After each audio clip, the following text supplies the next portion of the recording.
గురువుగారు రష్మిక విజయ్ దేవరకొండ వాళ్ళిద్దరూ రిలేషన్లో ఉన్నారని చెప్పేసి చాలా రూమర్స్ వస్తున్నాయి ఎప్పటి నుంచో.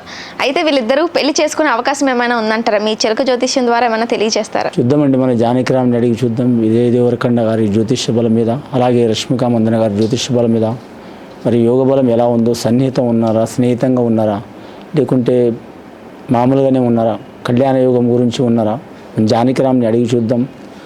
ఫస్ట్ విజయ్ దేవరకొండ గారి జ్యోతిష్య బలం ఎలా ఉంది చూడు జానకిరామ్.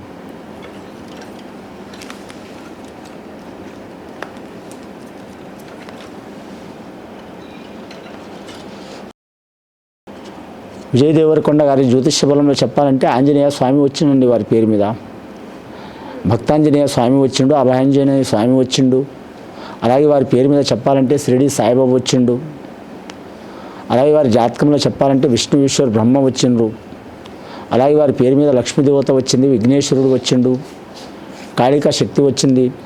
మరి జాతకంలో ముఖ్యంగా విజయ్ దేవరకొండ గారి జాతక బలం చూడాలంటే మాత్రం లక్ష్మీకళ యోగ బలం ఉన్నదండి, సరస్వతి యోగ బలం ఉంది. కానీ మాత్రం చిత్రరంగంలో మాత్రం ఎక్కడ చూసిన వారి జాతక బలంలో కొన్ని అపజయాలు, ఇబ్బందులు, చిక్కులు ఉన్నాయి. కానీ మాత్రం రాబోయే కాలంలో మాత్రం చాలా వరకు అదృష్టం ఉన్నది వారి పేరు మీద. ఓకే, మొదటి సినిమా పెళ్లి చూపుల నుంచి పెడితే ఇప్పటిదాకా చాలా వరకు చిత్రాలు మాత్రం 70 నుంచి 90% చాలా వరకు హిట్ కొట్టిన చిత్రాలే ఉన్నాయి. చిత్ర పరిశ్రమ రంగంలో మాత్రం ఒక ప్రత్యేకమైన శైలి ఉన్నది వారిది, వారి జ్యోతిష్య బలంలో. కానీ వారి జాతక బలంలో చూడాలంటే మాత్రం అన్ని రంగాల్లో రాణించేది ఉంది. కానీ సినీ రంగంలో అయితే ఖచ్చితంగా వారికి కలిసి వస్తుంది వారి జాతక బలంగా. కానీ కళ్యాణ బలం మీద మాత్రం వారి వివాహ బలం మాత్రం నిదానంగా అయ్యే అవకాశం ఉన్నదండి వారి పేరు మీద. ఓకే, మేడం రష్మిక మందన గారితో సన్నిహితంగా ఉన్నారని, ప్రేమతో ఉన్నారని, కళ్యాణం చేసుకుంటున్నారని ఇలా చాలా రూమర్స్ వెళ్తున్నాయి. కానీ మరి జాతక బలంలో ఇప్పటివరకు అయితే వారి పేరు మీద మాత్రం సన్నిహితంగా కంటే మాత్రం స్నేహితంగా మాత్రం చాలా వరకు ఉన్నారు వారు. కానీ వారి కళ్యాణం అవుతుందా కాదా అని చాలా వరకు చాలామంది అభిమానుల కోరిక ఉంది, ఆలోచన కూడా ఉన్నది. దాని మీద రష్మిక మందన గారి జ్యోతిష్య బలం మీద చూసి చెప్దామండి. ముఖ్యంగా మాత్రం విజయ్ దేవరకొండ గారి జ్యోతిష్య బలం చూడాలంటే మాత్రం మరి జాతకంలో చిత్రరంగంలో రాణించే అవకాశం ఉందండి. ఫ్యామిలీ పరంగా కూడా ఆలోచించే అవకాశం ఉంది, కెరీర్ పరంగా కూడా ఆలోచించే అవకాశం ఉంది. అలాగే వారి జ్యోతిష్య బలం పర్సనల్ లైఫ్ గురించి కూడా ఆలోచన ఉంది. కానీ ఇంకా విజయాలు సాధించాలి, నంబర్ 1 స్థానంలో ఉండాలి, ఉన్న తర్వాత చేసుకోవాలనే ఆలోచన మాత్రం వారి జాతక బలంలో ఉన్నదండి. అలాగే రష్మిక మందన గారి పేరు మీద చూద్దామండి. వారిద్దరి పేరు మీద వివాహ బలం లేదా, లేకుంటే స్నేహితుల మామూలుగానే ఉన్నారా, లేక అందరితో పాటు ఎలా ఉంటారో అలా మామూలుగానే ఉన్నారా చూద్దామండి.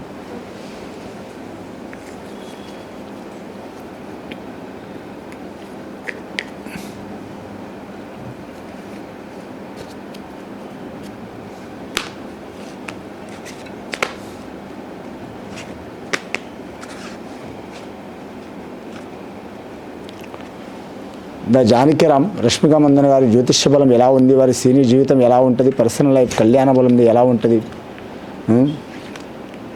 విజయ్ దేవరకొండ గారి జ్యోతిష్య బలం మీద వారి జ్యోతిష్య బలం మీద ఎలా ఉంది చూడు. ముఖ్యంగా వారి జాతకంలో చెప్పాలంటే మాత్రం శ్రీశైలం మల్లికార్జున స్వామి కనకదుర్గమ్మ వచ్చిందండి వారి పేరు మీద. ఓకే, విజయవాడ కనకదుర్గమ్మ వచ్చింది. అలాగే వారి జ్యోతిష్యంలో చూడాలంటే శ్రీశైలం మల్లికార్జున స్వామి వచ్చిండు, షిరిడి సాయిబాబా వచ్చిండు. వారి స్టార్టింగ్ పిక్చర్ కిరాక్ పార్టీ నుంచి పడితే చెలో నుంచి పడితే ఇప్పటివరకు అయితే చాలా వరకు మాత్రం విజయస్థానంలోనే నడుస్తుందండి వారి ప్రతి చిత్రం చాలా వరకు. ఓకే, ఘన విషయంలో కూడా కలిసి వస్తుంది, ప్రతి సినిమా హిట్ అవుతుంది. వారి నటన పరంగా కూడా కలిసి వస్తుంది వారి జాతక బలానికి. కళ్యాణ బలం చూడాలంటే వారి పేరు మీద చూడాలంటే కళ్యాణం మీద మాత్రం దోషం ఉన్నదండి వారి పేరు మీద. కళ్యాణం మీద దోషం ఉంది కాబట్టి వారి జాతక బలానికి మాత్రం ఈ హీరో గారు విజయ్ దేవరకొండ గారితో వివాహమయ్యే అవకాశాలు చాలా వరకు ఉన్నాయి. కానీ టైం పడుతుందండి. ముఖ్యంగా మాత్రం వారి జాతకంలో చూడాలంటే మాత్రం సినీ రంగంలో మాత్రం ఒక మంచి స్థానం, ఉన్నత స్థానం సాధించిన తర్వాత కళ్యాణం చేసుకోవాలనే ఆలోచనలో ఉన్నారండి. స్నేహితంగా అయితే ఖచ్చితంగా ఉన్నారు వారు, అని ప్రేమలో ఉన్నారా లేదనేది రాలేదు. జ్యోతిష్య బలంలో మాత్రం స్నేహితంగా ఉన్నారు. వారి ఇంట్లో ఏ జరిగిన ఫంక్షన్ జరిగినా, వీరి ఇంట్లో ఏ ఫంక్షన్ జరిగినా అది ఖచ్చితంగా వెళ్తారు. కానీ ముఖ్యంగా చాలా వరకు అయితే స్నేహితంగా ఉన్నారు. కానీ కళ్యాణ బలం మాత్రం లేటుగా అవుతాయండి, అయ్యే అవకాశం ఉంది. ఈ మేడం పేరు మీద చూడాలంటే మాత్రం చాలా వరకు మన బాలీవుడ్లో అయినా, టాలీవుడ్లో అయినా, కోలీవుడ్లో అయినా అన్ని స్థానంలో వారు రాణిస్తున్నారు. అలాగే విజయ్ దేవరకొండ గారి గురించి మాత్రం చాలా వరకు యోగ బలం ఉన్నది. రష్మిక మందన గారి వయసు ప్రకారం చూడాలంటే 28 సంవత్సరాలు రాసి ఉందండి. ఆమె కళ్యాణ బలం 31, 32లో జరిగే అవకాశం ఉంది. అలాగే విజయ్ దేవరకొండ గారి జ్యోతిష బలం ప్రకారం చూడాలంటే మాత్రం 33-34 సంవత్సరాలు రాసి ఉన్నదండి. వారి కళ్యాణం 37 లోపల జరిగే అవకాశం ఉంది. కళ్యాణం అయితే అయ్యే అవకాశం మాత్రం ఇద్దరి పేరు మీద మాత్రం 70% ఉందండి. 30% చిక్కులు చికాకులు ఉన్నాయి. కానీ ముఖ్యంగా వారి జాతక బలంలో చూడాలంటే మాత్రం కళ్యాణం జరిగే అవకాశం ఉంది, కానీ మాత్రం టైం పడుతుంది. ఓకే. ఇంకా చిత్రరంగంలో మాత్రం చాలా వరకు మంచి విజయాలు సాధించి ఒక గొప్ప ఉన్నత స్థాయిలో రాణించే అవకాశం రష్మిక మందన గారికి ఉన్నదండి.